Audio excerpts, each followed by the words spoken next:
안녕하세요, 가치아입니다. 4월 15일 금요일 국내 시장이 마감되었습니다.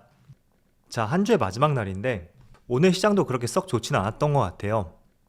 지금 보시면 코스피는 0.7% 하락으로 마감이 되었고 시작부터 개파락으로 출발했었죠. 그리고 코스닥을 보면 코스닥은 그래도 낙폭을 조금 줄이긴 했지만 역시나 0.38% 하락으로 마감이 되었습니다. 자, 그리고 시가총액 상위 종목들 한번 보면 오늘 코스피는 전 종목이 모두 파란불을 보여주었어요. 특히나 반도체 관련주가 다시 한번 급락하는 모습이 나왔고, 그리고 제약 바이오주도 오늘 굉장히 부진한 모습이 나왔었죠. 아무래도 거리두기를 해제하겠다라는 발표가 있음에 따라서 제약 바이오주, 특히 진단키트 관련주들 오늘 급락으로 마무리된 종목이 상당히 많더라고요. 그래서 일단 이렇게 말씀을 드려보고 반도체가 최근에 정말 부진한 것 같아요. 그리고 코스닥. 자, 코스닥 상위 종목 내에서는 오늘 드라마 콘텐츠하고 엔터 관련주들 이쪽의 흐름이 좋았던 것 같습니다. 아무래도 사회적 거리두기 해제에 따라서 공연 기대감을 키울 수가 있잖아요. 일단 엔터테인먼트 관련주는 매출비 중에 가장 큰 파일을 차지하는 것이 공연 매출입니다. 그래서 최근에도 좋은 모습이 나왔었지만 오늘 한 차례 더 상승을 보여주었다, 그렇게 볼 수 있는 것 같고, 그 외 다른 리오프닝 관련주들 굉장히 부진한 모습으로 마감이 되었어요. 일단은 전반적으로 보면 기대감으로 많이 상승이 나왔었고 뉴스에 팔고 보자, 그런 심리가 많이 작용이 되었던 것 같습니다. 자, 이어서 코스피의 수급을 보면 외국인은 여전히 순매도하는 모습을 이어가고 있고 기관도 오늘은 마찬가지로 순매도하는 모습을 보여주었습니다.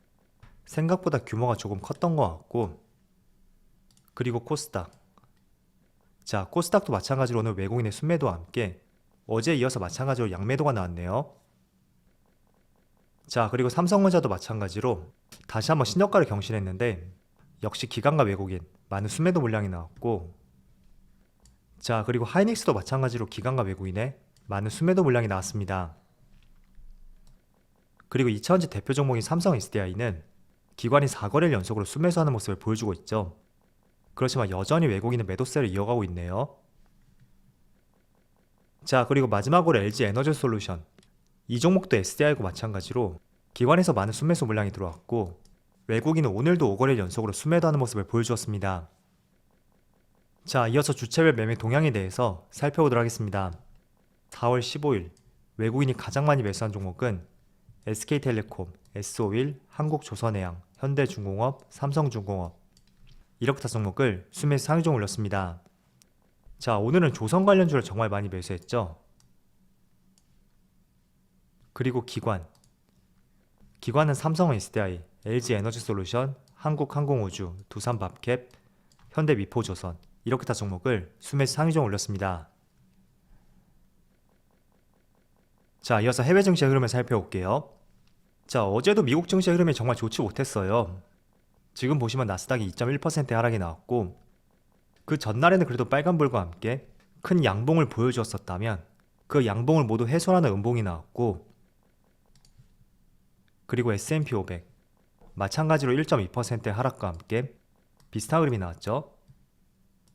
자, 그리고 다우지수도 0.3% 하락이 나왔는데 그래도 나스닥과 S&P 500에 비해서는 견조한 모습을 보여주는 것 같죠. 자, 그래서 일단 여러분들이 이런 생각을 하셔야 될 것 같아요. 지금 시장의 흐름을 굉장히 예측하기가 어렵잖아요. 어제는 또 강하게 상승이 나왔다면 또 반대로 오늘 새벽에는 이렇게 깊은 조정이 다시 한번 발생이 되었습니다.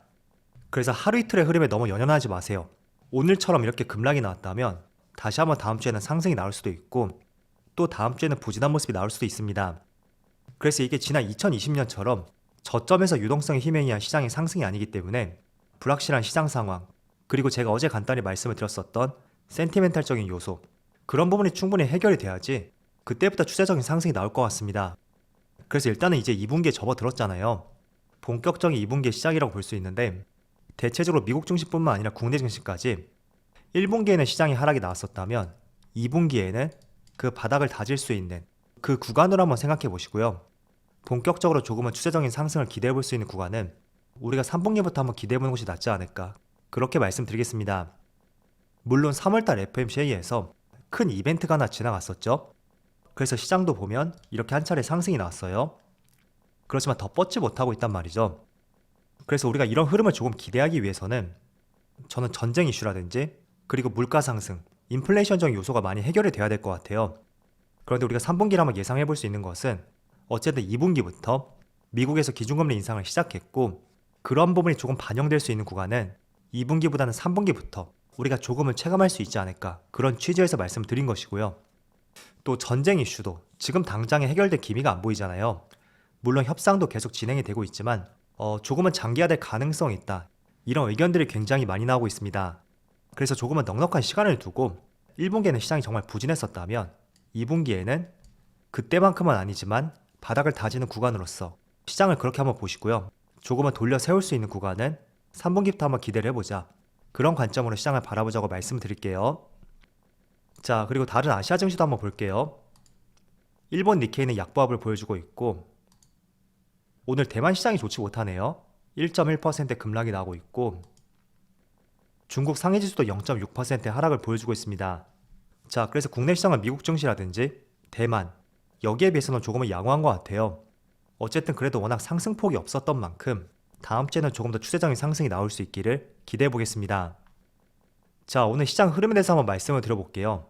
오늘 대체적으로 대형주가 크게 밀리고 있어요.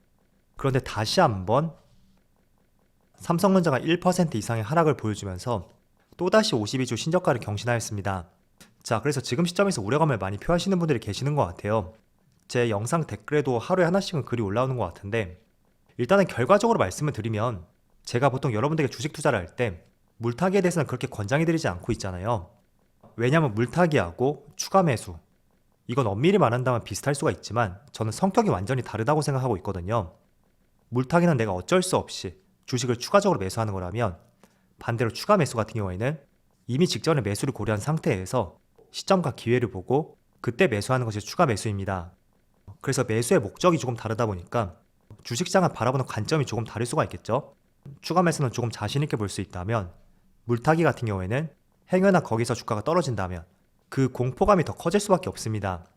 그래서 저는 개인적으로 물타기는 권장해 드리진 않지만 지금 삼성전자 같은 경우에는 저는 66,000원 이 구간에서는 추가적으로 매수 평단가를 낮추던가 아니면 신규 매수하기 적절한 구간이지 않나 그렇게 생각을 하고 있습니다. 일단은 지금 며칠째 하락이 나오다 보니까 조금 과하게 빠졌다고 생각이 돼요. 제가 지난주였나요? 제가 일전에 한번 이 말씀을 드린 적이 있을 거예요. 과거 삼성전자의 주가 차트하고 영업이익과의 관계 그 두 가지를 비교해 봤을 때 정말 빠르면 6개월 일반적으로는 9개월 정도 즉 2분기에서 3분기 정도 주가가 선행적으로 움직이는 경향이 있다 그런 말씀 드렸습니다. 자, 그렇다면 지금의 주가의 움직임은 지금 2분기니까 빠르면 4분기 내년 초 이때의 실적이 충분히 주가에 반영이 되고 있다 그렇게 이해를 해볼 수가 있잖아요. 그렇지만 저는 충분히 이 반도체 업체 사이클상 저는 그 사이클의 주기가 충분히 존재한다고 생각을 하고 있고요. 그게 과거 차트를 통해서 확실하게 시장이 보여줬다고 저는 생각이 돼요. 자, 과거에도 보면 지금 이게 월봉 차트거든요. 자, 한번 뜯어서 볼게요.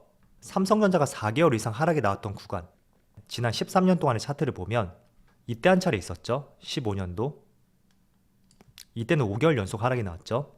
그리고 그때를 제외한다면 2018년 말 그리고 작년 하반기 이때 말고는 찾아볼 수가 없습니다. 그래서 지금 4개월 연속으로 주가가 많이 빠지고 있잖아요. 이거를 과거의 차트 흐름이라든지 또 반도체 업황 사이클을 기대해 봤을 때 저는 4월달은 아니더라도 최소한 5월달 혹은 2분기 말 그때는 한 차례 또 반등이 나올 가능성이 높다고 생각을 하고 있습니다.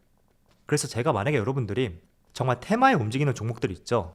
최근을 비유한다면 쌍용차 인수 관련주들 예를 들어 쌍방울 관련주들 그런 업종을 매수했고 지금의 주가 흐름이라면 굉장히 부정적으로 봤을 거예요.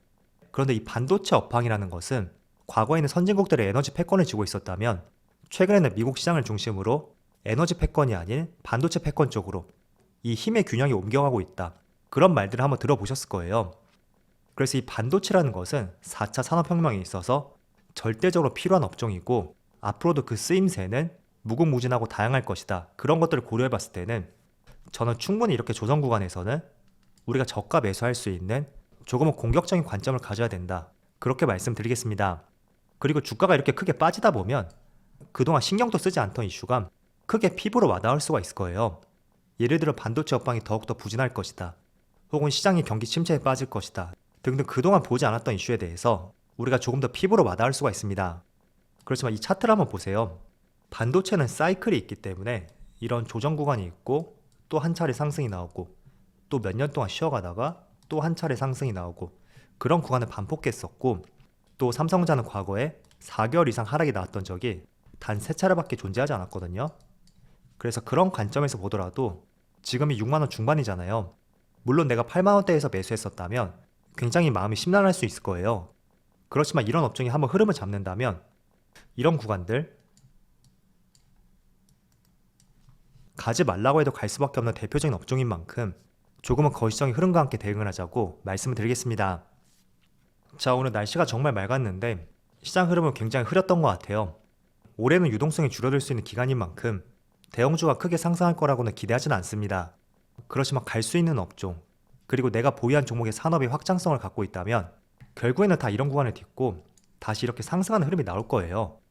그래서 지금 눈앞에 보이는 것에 물론 신경이 쓰이겠지만 이런 점들을 조금은 그냥 털고 지나갈 수 있는 그런 마음을 가져보시면서 지금의 어려운 시장을 한번 대응해보자고 말씀드리겠습니다. 자, 그럼 오늘 영상 여기서 마치도록 하고요. 언제나 여러분들의 성공 투자를 기원하도록 하겠습니다. 감사합니다.